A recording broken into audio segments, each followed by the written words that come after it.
പ്രശസ്ത പോപ്പ് ഗായകൻ Michael Jackson മരിച്ചപ്പോൾ മാധ്യമങ്ങൾ തന്നെ വിളിച്ച് പ്രതികരണം ചോദിച്ചെന്ന് പറയുകയാണ് നടൻ സലീം കുമാർ. അദ്ദേഹം മരിച്ചത് ലോകം അറിഞ്ഞപ്പോൾ താൻ ഒരു സിനിമാ സെറ്റിലായിരുന്നുവെന്നും ചാനലുകളും മറ്റും തന്നെ വിളിച്ച് പ്രതികരണമെടുക്കാൻ തുടങ്ങിയെന്നും സലീം കുമാർ പറയുന്നു.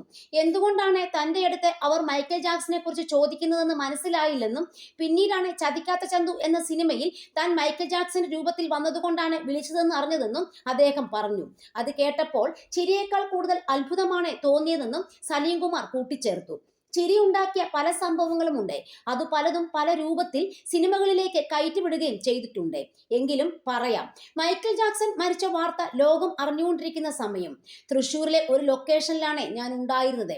ചിലർ എന്നെ വിളിച്ച് വാർത്ത അറിയിക്കുന്നു, മൈക്കിൾ ജാക്സനെ കുറിച്ചുള്ള അറിവുകൾ പ്രകടിപ്പിക്കുന്നു. ഇതെല്ലാം ഇവരെന്തിനാണ് എന്നോട് പറയുന്നതെന്ന് മനസ്സിലായില്ലെങ്കിലും ഞാൻ ചുമ്മാ നിന്നുകൊടുത്തു.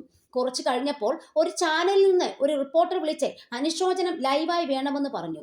ഞാനും മൈക്കിൾ ജാക്സൺ തമ്മിൽ എന്താണ് ബന്ധമെന്ന് എത്ര ആലോചിച്ചിട്ടും എനിക്കൊരു പിടിയും കിട്ടിയില്ല.